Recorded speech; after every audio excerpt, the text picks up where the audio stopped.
नमस्कार दोस्तों, आप सभी का स्वागत है लाइफ स्पिरिचुअल ज्ञान में। अगर आपको भी किसी से बात करने डर या शर्म आती है तो आज इस कहानी को पूरा देखें, जिससे आपका शर्माना या डरना हमेशा के लिए खत्म हो जाएगा। दोस्तों, गौतम बुद्ध की शिक्षा हर किसी के जीवन को नई दिशा दे सकती है। अगर आप भी इसे मानते हैं तो कमेंट्स में नमो बुद्धाय लिखना मत भूलिए और चैनल को सब्सक्राइब कर ले। एक समय की बात है, नगर में एक व्यापारी रहता था। अपने और अपने परिवार के पालन पोषण के लिए वह नमक का व्यापार करता था। उसके परिवार में पत्नी और 2 पुत्र थे। व्यापारी के दोनों पुत्रों का स्वभाव बिल्कुल अलग था। जहां एक और बड़ा पुत्र बहुत ही संकोची और शर्मीले स्वभाव का था। उसे किसी से बात करने में भी शर्म आती थी। वहीं उसका छोटा पुत्र बहिर्मुखी स्वभाव वाला व्यक्ति था। वह किसी से भी अपनी बात कहने में कभी संकोच नहीं रखता था। लोग अक्सर बड़े पुत्र को भोला और बेवकूफ समझते थे।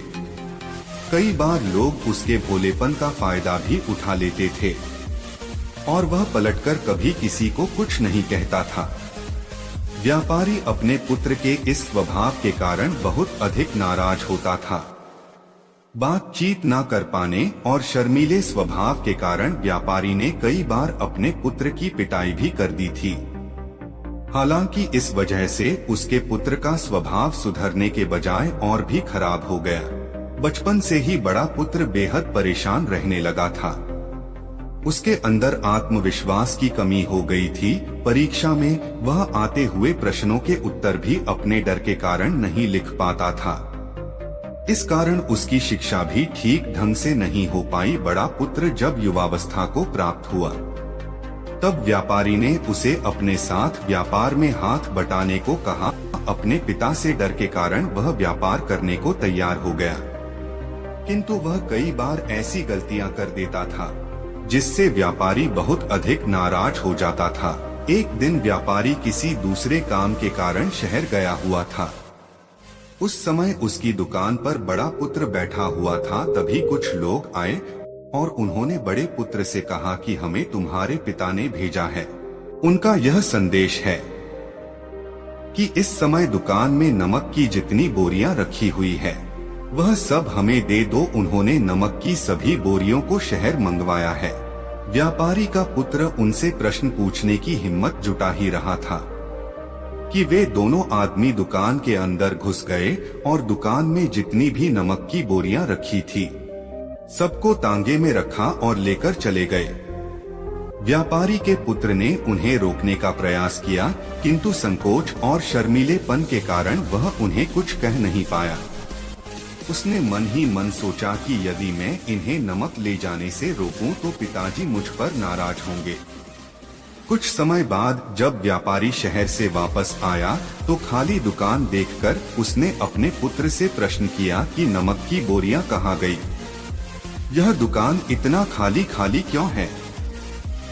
तब बड़े पुत्र ने धीमे स्वर में कहा कि कुछ लोग दुकान पर आए थे और उन्होंने मुझसे कहा कि आपने नमक की बोरियों को शहर मंगवाया है, और दुकान में से सारी बोरियों को निकाल कर लेकर चले गए। व्यापारी ने अपना सिर पीट लिया। उसने अपने पुत्र को दुकान से धक्का देते हुए कहा कि तू मूर्ख का मूर्ख ही रह जाएगा। वे लोग तुझे बेवकूफ बनाकर सारा सामान ले गए। तुमने मेरा बहुत भारी नुकसान करवा दिया। यहाँ से दूर भाग जाओ और घर वापस मत आना। यदि तुम वापस आए तो मैं तुम्हें पीट पीट कर सीधा कर दूंगा। व्यापारी का बड़ा पुत्र इस बात से बेहद दुखी हुआ। एक बार फिर उसके शर्मीले स्वभाव के कारण उसके पिता उससे और अधिक नाराज हो गए। साथ ही व्यापार में भी इतना नुकसान हो गया। उस समय नगर के सभी लोग व्यापारी के पुत्र पर हंस रहे थे और उसका मजाक बना रहे थे। उसे बहुत अधिक शर्मिंदगी महसूस हो रही थी। यही वह समय था जब उसने सोच लिया कि अब उसके जीवन में कुछ भी ठीक नहीं हो सकता है। वह सदैव मूर्ख का मूर्ख ही रह जाएगा।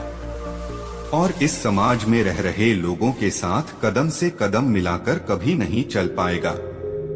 व्यापारी का पुत्र नगर से बाहर आ गया और एक नदी के किनारे बैठकर खूब रोया। गहरे पानी को देखकर उसके मन में विचार आया कि अब उसके जीवित रहने का कोई फायदा नहीं है। उसने सोच लिया कि आज वह इस नदी में डूबकर अपने आप को समाप्त कर लेगा।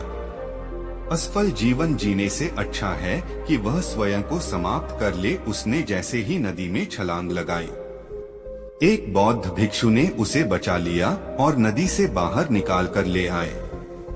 व्यापारी का पुत्र बौद्ध भिक्षु पर नाराज होने लगा और कहने लगा कि तुमने मुझे क्यों बचाया, मैं इस असफल जीवन को जीना नहीं चाहता।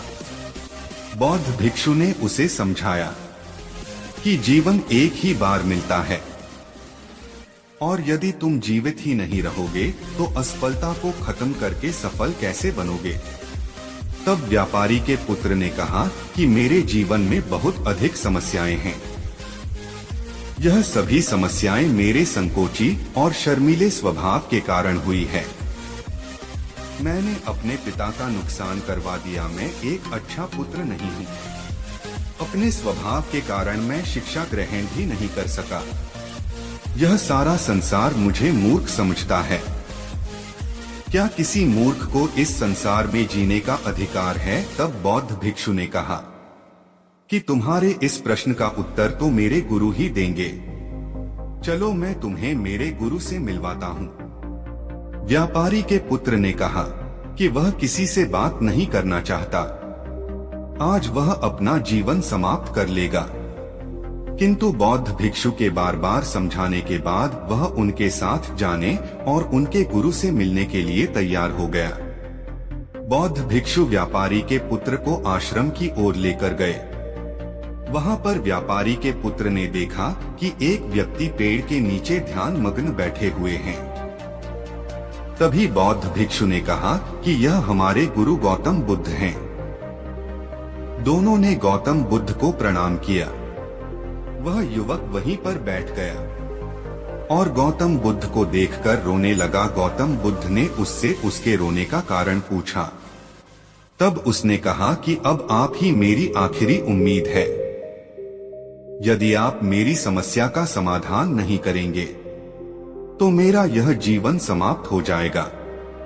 गौतम बुद्ध ने व्यापारी के पुत्र से उसकी समस्या के बारे में पूछा। तब उसने बताया कि किस प्रकार वह बचपन से ही शर्मीले और अंतर्मुखी स्वभाव का है।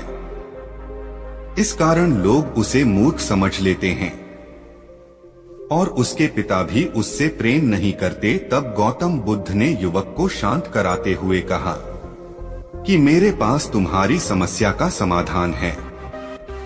तुम्हारा जीवन बहुत ही आसान हो सकता है। तब युवक ने कहा कि क्या सचमुच ऐसा हो सकता है? आप बहुत ही महान व्यक्तित्व प्रतीत होते हैं।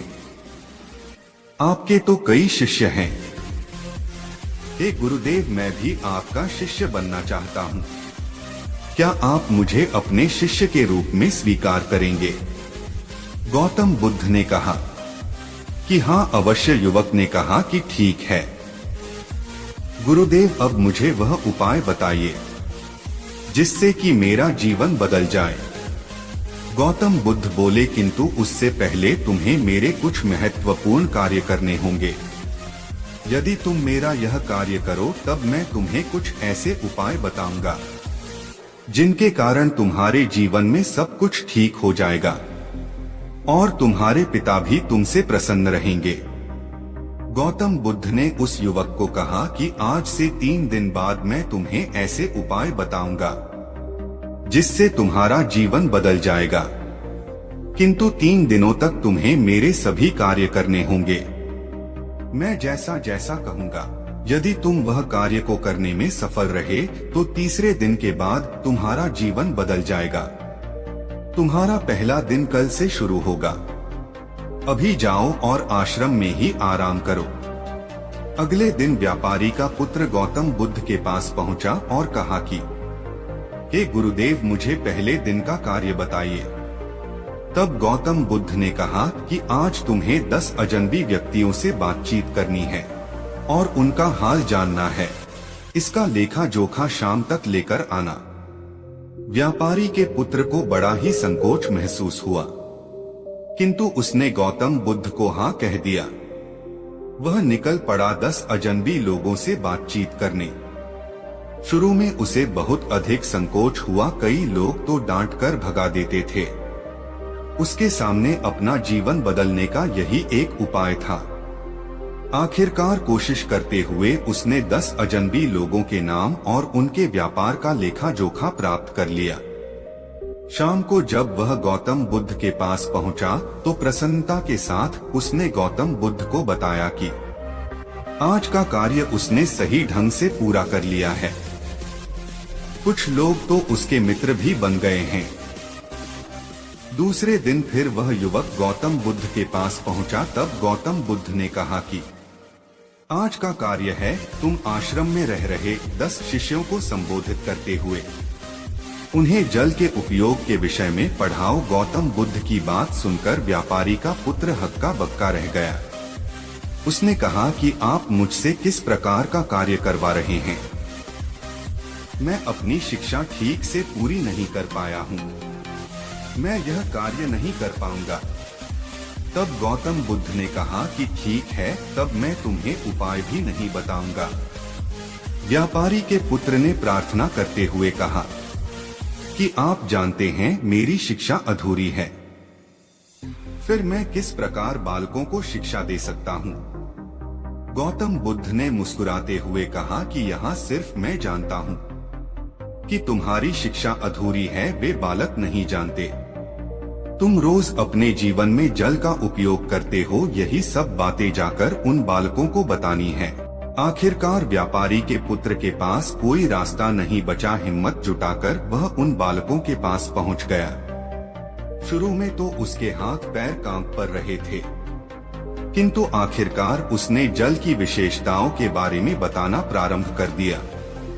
उसने बालकों को जल की 5 विशेषताएं बताएं और जल्दी से वहां से भाग आया। गौतम बुद्ध के पास आकर उसने कहा कि बहुत अधिक डर लग रहा था, किंतु मैंने बालकों को जल की 5 विशेषताएं बता दी हैं।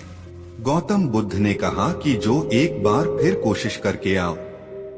व्यापारी का पुत्र ने एक बार फिर हिम्मत जुटाई और बालकों को जल के विषय में पढ़ाना शुरू किया। इस बार व्यापारी के पुत्र को बिल्कुल डर नहीं लग रहा था। पूरे आत्मविश्वास के साथ बालकों को शिक्षा दी। तब गौतम बुद्ध ने युवक की प्रशंसा करते हुए कहा कि तुम बहुत ही साहसी हो। गौतम बुद्ध से शाबाशी सुनकर वह युवक बहुत अधिक प्रसन्न हुआ। युवक तीसरे दिन जब गौतम बुद्ध के पास आया तो गौतम बुद्ध ने उससे कहा कि आज का कार्य तुम्हें थोड़ा अजीब लग सकता है, किंतु आज तुम्हें अपने पिता से मिलने जाना है। गौतम बुद्ध की यह बात सुनकर वह युवक बहुत अधिक डर गया। उसने कहा कि नहीं नहीं, मैं अपने पिता के सामने नहीं जाऊंगा।